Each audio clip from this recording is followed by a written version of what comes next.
Hello दोस्तों, मेरे YouTube channel पर आपका बहुत बहुत स्वागत है। मैं एक बार फिर उपस्थित हूँ एक नई वीडियो लेकर। तो मित्रों, सीटेट यूबीटेट की तैयारी के लिए मैथ पेडागोगी की वेरी इंपॉर्टेंट क्वेश्चन की ये सीरीज़ मैं आपके लिए लेकर आया हूँ। आज की वीडियो के माध्यम से वेरी इंपॉर्टेंट क्वेश्चंस मैंने यहाँ पर शामिल किए हैं जो पिछली परीक्षाओं में पूछे भी गए हैं और जिनके आने की संभावना आगामी परीक्षाओं में बहुत अधिक है। तो उन सभी क्वेश्चंस को मैंने शामिल किया है। आई होप कि आपको वीडियो ज़रूर पसंद आएगी। किंतु आगे बढ़ने से पहले निवेदन करता हूं, यदि आपने मेरे चैनल अभी तक सब्सक्राइब नहीं किया है तो वीडियो के नीचे लाल रंग के सब्सक्राइब बटन को क्लिक करके मेरे चैनल सब्सक्राइब कर लें तथा बराबर में दिए गए बेल आइकन को भी दबा दें, जिससे मेरी वीडियो अपलोड होते ही तुरंत आपको सूचना मिल जाया करे। तो चलिए जल्दी से शुरू करते हैं आज की ये वीडियो। तो चलिए मित्रों, जल्दी से शुरू करते हैं आज के प्रश्न। प्रश्न नंबर 1 है, गणित की सभी शाखाओं में सबसे प्राचीनतम कौन सी है? तो उत्तर है अंकगणित। अगला प्रश्न है, रेखागणित में प्रायोगिक स्तर पर प्रयुक्त होने वाली शिक्षण विधि है? उत्तर है प्रदर्शन विधि। अगला प्रश्न है, एक अच्छी मूल्यांकन विधि वह है जिसमें देखा जाए कि? उत्तर है बालक के व्यवहार में परिवर्तन करने की विधि। अगला प्रश्न है, जैकब एल मारेनो का संबंध किस विधि से है? उत्तर है समाजमिति विधि।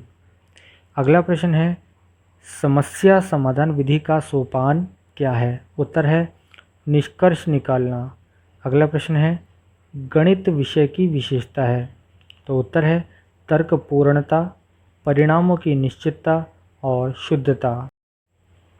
अगला प्रश्न है मित्रों, चिंता, बौद्ध, तर्क शक्ति, विश्लेषण की क्षमता बढ़ाने वाला विषय है? उत्तर है गणित। अगला प्रश्न, गणितीय निष्कर्ष सर्वमान्य होते हैं क्योंकि? उत्तर है यह तर्क पर आधारित होते हैं। अगला प्रश्न है, शिक्षण उद्देश्यों का क्रमिक वर्गीकरण किया गया है? उत्तर है ब्लूम द्वारा। अगला प्रश्न, ब्लूम टैक्सोनॉमी का अंग नहीं है? उत्तर है बुद्धि। अगला प्रश्न, संश्लेषण विधि के संदर्भ में कौन सा तथ्य गलत है? तो यहाँ पर आपको जो उत्तर देना है वो है विश्लेषण से पहले प्रयुक्त होती है, यानी जो संश्लेषण विधि है वो विश्लेषण से पहले प्रयुक्त होती है, ये गलत है। ठीक है। अगला प्रश्न है, कौन सा सिद्धांत प्रयोजना विधि का नहीं है? उत्तर है मूल्य। अगला प्रश्न है, दैनिक पाठ योजना के निर्माण में सम्मिलित होता है? तो जो पद इसमें चरण जो होते हैं सम्मिलित होते हैं वो मैं आपको बता रहा हूँ यहाँ पर। विषय वस्तु का चयन, शिक्षण उद्देश्य का निर्धारण और शिक्षण विधियों का निर्माण। अगला प्रश्न है, अनुप्रयोग संबंधी प्राप्त उद्देश्यों की प्राप्ति होती है जब छात्र? तो सही उत्तर है इसका समस्या हल करने की उपयुक्त विधि चुनता है। ठीक है, तो ये इसका उत्तर हो गया। चलिए अगला प्रश्न देखते हैं। अगला प्रश्न है, रेखागणित में कौन से आयाम को प्रमुख स्थान दिया जाता है? तो उत्तर है आकार, विस्तार और स्थिति। अगला प्रश्न है, गणित विषय का सबसे अधिक संबंध होता है? उत्तर है विज्ञान के साथ। अगला प्रश्न वेरी इंपॉर्टेंट है, वह उद्देश्य जो शिक्षक गणित पढ़ाने के बाद कक्षा में ही प्राप्त कर लेता है उसे कहा जाता है? उत्तर है शिक्षण उद्देश्य। अगला प्रश्न, गणित शिक्षण में मूल्यांकन में ब्लूप्रिंट क्या है? तो उत्तर है इसका प्रश्न पत्र निर्माण की आधारशिला। वेरी इंपॉर्टेंट क्वेश्चन है, इसको आप ध्यान से पढ़ कर जाइएगा। अगला प्रश्न है, किस विधि के अंतर्गत यह निर्धारण किया जाता है कि पूरे अध्याय में कितने शीर्षकों के अंतर्गत व कितने कालांशों व किन किन दिनों को पढ़ाना है? तो इसको हम कहते हैं इकाई योजना विधि। ठीक है। अगला प्रश्न है, गणित के नियम व निष्कर्ष कैसे होते हैं? उत्तर है वस्तुनिष्ठ व सार्वभौमिक। अगला प्रश्न है, आगमन विधि का एक प्रमुख दोष है ज्ञानार्जन बहुत धीमी गति से होता है। चलिए अगला प्रश्न देखते हैं। अगला प्रश्न है मित्रों, ज्ञानात्मक पक्ष के उद्देश्यों में सर्वाधिक योगदान किसने दिया? उत्तर है ब्लूम। अगला प्रश्न, पाठ्य योजना का भाग नहीं होते हैं? उत्तर है शिक्षा के उद्देश्य।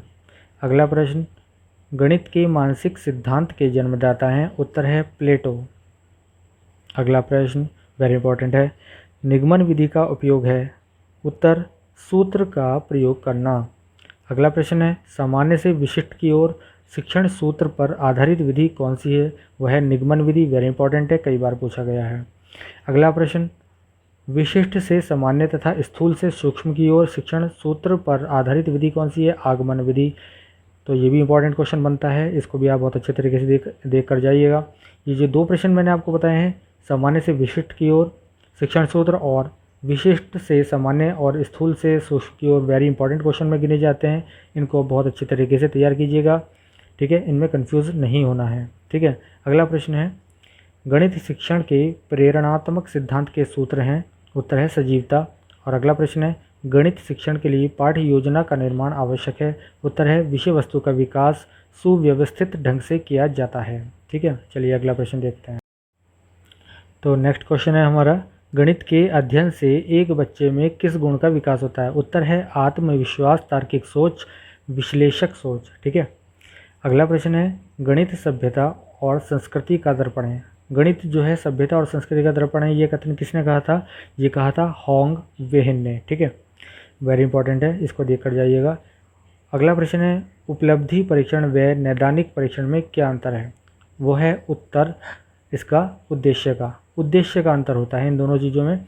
एक तो उपलब्धि परीक्षण और नैदानिक परीक्षण में उद्देश्यों का अंतर होता है। प्रश्न है अगला, त्रिभुज की रचना हेतु आवश्यक उपकरण या सामग्री क्या होनी चाहिए? तो हमें पता होना चाहिए कि जब हम रेखागणित में त्रिभुज की रचना करते हैं तो हमें एक कंपास, पैमाना और पेंसिल की ज़रूरत होती है। ये कॉमन सी बात है, ये आपको पता होना चाहिए। चलिए अगला प्रश्न देखते हैं। वस्तुनिष्ठ परीक्षण की सर्वाधिक महत्वपूर्ण विशेषता क्या होती है? उत्तर है वैधता। अगला प्रश्न, मूल्यांकन का निकटतम संबंध होता है उद्देश्य से। अगला प्रश्न, मनुष्य के जीवन की गतिविधियों में गणित का सर्वाधिक उपयोग होता है? उत्तर है सामाजिक व आर्थिक। अगला प्रश्न है, कौन सा कार्य अध्यापक से संबंधित नहीं है? उत्तर है बजट बनाना, ठीक है। चलिए नेक्स्ट क्वेश्चन देखते हैं। अगला प्रश्न है मित्रों, सर्वाधिक प्रभावशाली शिक्षण सामग्री है? उत्तर है प्रत्यक्ष अनुभव। अगला प्रश्न, छात्र गणित की गणना में गति प्राप्त कर सकते हैं? उत्तर है अभ्यास के द्वारा, यानी प्रैक्टिस से। अगला प्रश्न, गणित की प्रकृति एवं संरचना में कौन सी विशेषता नहीं है? तो उत्तर है गणित की सभी शाखाओं का मूलभूत आधार समुच्चय सिद्धांत भाषा है। तो ये विशेषता गणित की प्रकृति और संरचना की नहीं होती है, ठीक है। अगला प्रश्न है, गणित सभी विज्ञानों का द्वार कुंजी है, यह शब्द किसने कहे हैं? उत्तर है रोजर बेकर, ठीक है। चलिए अगला प्रश्न है, ज्ञानात्मक पक्ष में सबसे उच्च उद्देश्य किसे माना गया है? उत्तर है मूल्यांकन। अगला प्रश्न है, सामान्य से विशिष्ट का सिद्धांत किस में प्रयोग होता है? निगमन विधि। अभी मैंने आपको ये क्वेश्चन बताया था, तो इसको बहुत अच्छी तरह से ध्यान करिएगा, दोबारा क्वेश्चन आ गया है, ये वेरी इंपॉर्टेंट है। अगला प्रश्न देखते हैं, गणित में किस विधि में हम पराया सूत्र तथा नियमों की सहायता लेते हैं? उत्तर है निगमन विधि में, ठीक है। अगला प्रश्न है मित्रों, छोटी कक्षाओं में गणित विषय में रुचि उत्पन्न करने के लिए पढ़ाने का तरीका होना चाहिए? उत्तर है मनोरंजन एवं खेल संबंधी। अगला प्रश्न है, यदि एक विद्यार्थी गणित विषय में कई बार अनुत्तीर्ण हो जाता है तो यह जानने के लिए कि गणित की किस शाखा में वह कमज़ोर है, निम्न में से कौन सी विधि उपयोग में लेंगे? तो जो भी विकल्प आपको दिए गए हों उनमें से आप उत्तर चुनेंगे उपचारात्मक तरीका, ठीक है। ये हम तरीका यूज़ करते हैं ये जानने के लिए कि गणित की किस शाखा में वो बच्चा कमज़ोर है। अगला प्रश्न है, एक शिक्षिका शिक्षार्थियों से पत्तियों को एकत्र करने और सीमित पैटर्न की पहचान करने के लिए कहती है, ठीक है। यह कार्य शिक्षिका के किस प्रयास को दर्शाता है? उत्तर है वास्तविक जीवन को गणितीय अवधारणाओं के साथ जोड़ने संबंधी। अगला प्रश्न, एक गणित शिक्षिका संकल्पना पढ़ाते समय विद्यार्थियों के अक्सर पृष्ठपोषण लेती है, ठीक है, फीडबैक लेती है, तो इसको हम क्या कहते हैं? इस क्रिया को रूपात्मक आकलन कहा जा सकता है, ठीक है। अगला प्रश्न है, गणित की प्रकृति होती है, कैसी प्रकृति होती है? यह तार्किक होता है, ठीक है। नेक्स्ट क्वेश्चन है, अभ्यास शिक्षण में सहयोग करता है, कौन करता है? सैद्धांतिक ज्ञान का उपयोग करने की क्षमता का विकास करने में, ठीक है। चलिए नेक्स्ट क्वेश्चन देखते हैं। अगला प्रश्न है मित्रों, क्रियात्मक गणित का महत्व होता है? उत्तर है स्वयं करके सीखना। अगला प्रश्न, गणित की भाषा का अंग है? उत्तर संकेत सूत्र, संख्या, चर, ठीक है। और अगला प्रश्न, गणित शिक्षण का किस विषय में महत्व है? तो समुदाय, सिद्धांत एवं तर्क और विज्ञान। अगला प्रश्न, अंगणित शिक्षण की उपयुक्त विधि है? उत्तर है विश्लेषण विधि। अगला प्रश्न है वेरी इंपॉर्टेंट, एक अध्यापक कक्षा में शिक्षण में किस उद्देश्य को प्राप्त करता है? उत्तर है ज्ञानात्मक, भावात्मक और मनुष्य चालक। अगला प्रश्न, गणित शिक्षण में अध्यापक की मुख्य भूमिका है? उत्तर है दार्शनिक, मित्र और परामर्शक शक। प्रश्न अगला है गणित शिक्षण की उपयुक्त विधि है आगमन निगमन विधि। अगला प्रश्न है उच्च प्राथमिक स्तर पर आंकड़ों के प्रबंधन का केंद्र होता है? उत्तर है आंकड़ों का संग्रह, संगठन और प्रस्तुति। और अगला प्रश्न है गणित में समस्या के समाधान का सर्वाधिक उपयुक्त तरीका नहीं है? उत्तर है रट लेना। ठीक है, तो जो रट लेना है समस्या के समाधान का उपयुक्त जो है तरीका नहीं होता है। अगला प्रश्न है पियाजे के अनुसार जब बालक औपचारिक परिचालन स्तर पर होता है तो परिचय देने का उपयुक्त समय है? उत्तर है आंकड़ों का प्रबंधन। अगला प्रश्न, गणितीय प्रक्रिया नहीं है? उत्तर है कंठस्थ करना। अगला प्रश्न, गणित की कक्ष में महत्व दिया जाता है किस चीज़ पर? गणितीय विषय पर, प्रक्रिया और तर्क पर। अगला प्रश्न है इंपॉर्टेंट, अधिक गणित जानने की अपेक्षा यह जानना अधिक उपयोगी है कि गणितीयकरण कैसे किया जाए। यह कथन किसके द्वारा दिया गया है? उत्तर है डेविड हिलर।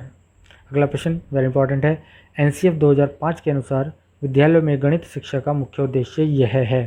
तो जो उद्देश्य हैं वो आप सब याद करके जाएंगे एनसीएफ के, और एनसीएफ 2005 के ऊपर हमने एक वीडियो यहाँ अपने चैनल पर बना रखी है, उसको आप देख कर जाइएगा। उसमें सभी एनसीएफ 2005 से रिलेटेड यानी एनसीएफ से रिलेटेड जितने भी क्वेश्चंस आते हैं वो सभी हमने वहाँ पर जो है संकलित कर रखे हैं, आप उनको ज़रूर देखिएगा। ठीक है, तो यहाँ पर है क्वेश्चन, एनसीएफ 2005 के अनुसार विद्यालयों में गणित शिक्षा का मुख्य उद्देश्य क्या है? तो वह है बच्चे की चिंतन प्रक्रिया का गणितीयकरण करना।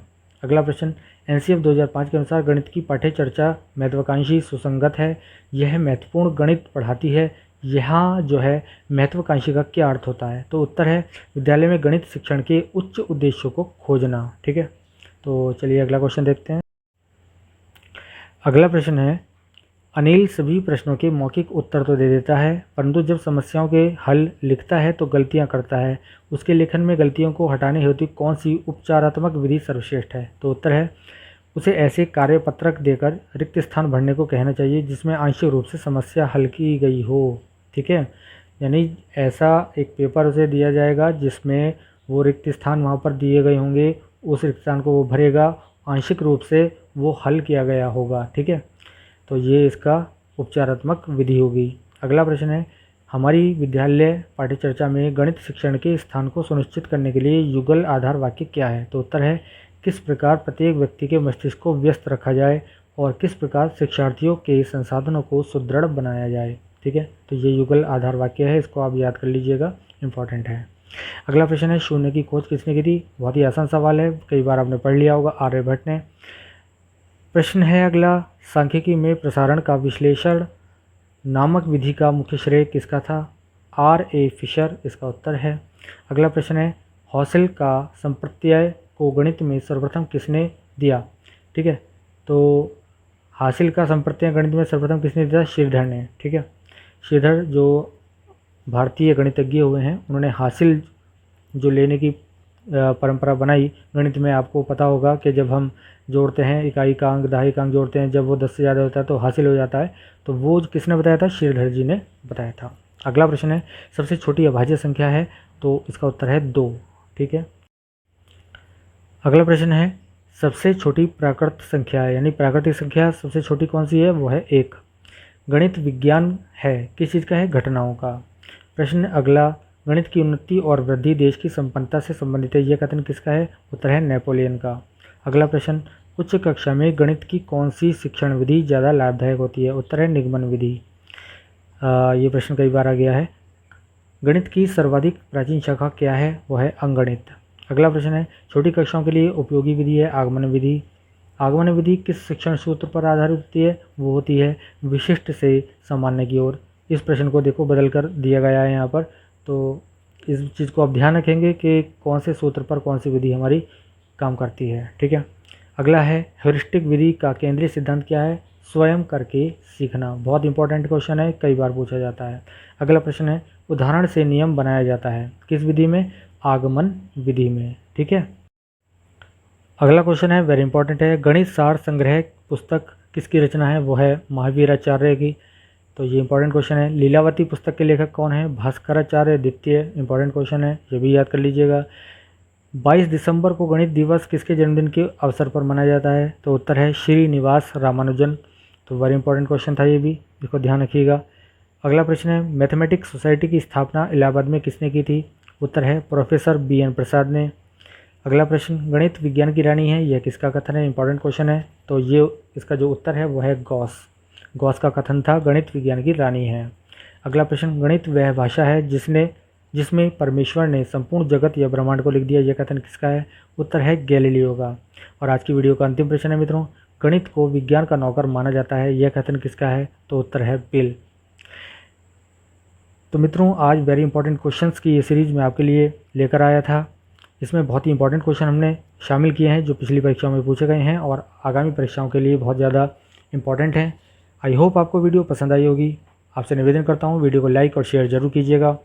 चलते चलते निवेदन करता हूँ, यदि आपने चैनल सब्सक्राइब नहीं किया है तो चैनल को सब्सक्राइब जरूर कर लीजिएगा। तो मिलता हूँ अगली वीडियो में नई टॉपिक के साथ, तब तक के लिए आपका बहुत बहुत धन्यवाद।